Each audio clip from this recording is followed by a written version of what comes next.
اسلام دھرم کی جو عمارت ہے اس کی ایک بنیاد ہے، اس کا ایک فاؤنڈیشن ہے جو ہے ایک ایشور، ایک اللہ کی عبادت۔ اگر آپ غور کریں گے تو سمجھ میں آئے گا کہ اس میں بھی انسانیت کا خیال رکھا گیا ہے۔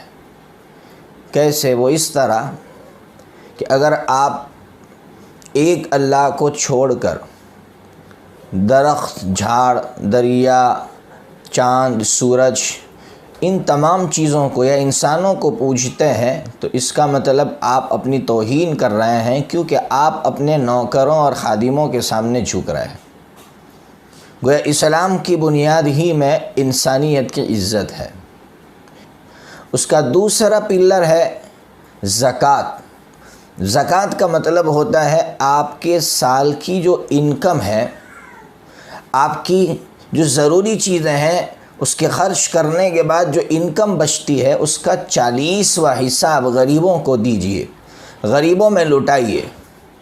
آپ اس دوسرے پلر میں غور کریں گے تو اس میں انسانیت ہی کا خیال رکھا گیا ہے۔ تیسرا جو پلر ہے وہ ہے روزہ۔ روزے کا مطلب ہوتا ہے بھوکا رہیے۔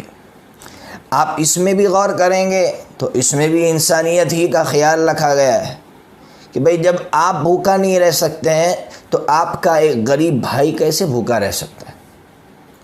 چوتھا جو پلر ہے حج، اس میں بھی انسانیت ہی کا خیال رکھا گیا ہے۔ وہ اس طرح کہ حج کے اندر مالدار غریب سب ایک کپڑے میں پہنچتے ہیں۔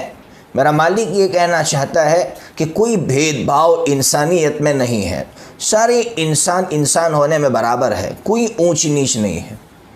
اور اسلام دھرم کی جو چھت ہے جس کو اخلاق کہا جاتا ہے، کیریکٹر کہا جاتا ہے، اس میں بھی اگر آپ غور کریں گے تو اس میں بھی صرف انسانیت کا خیال رکھا گیا ہے۔ یہ پوری اسلام دھرم کی عمارت ہے جس کے ہر ستون میں، ہر پلر کے اندر انسانیت اور مانوتا کا خیال رکھا گیا ہے۔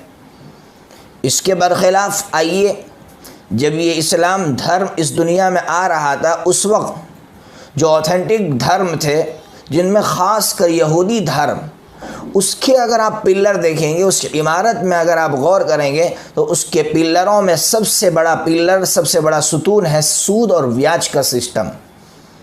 یہ سود اور بیاج کا سسٹم ان یہودیوں نے دیا ہے دنیا کو۔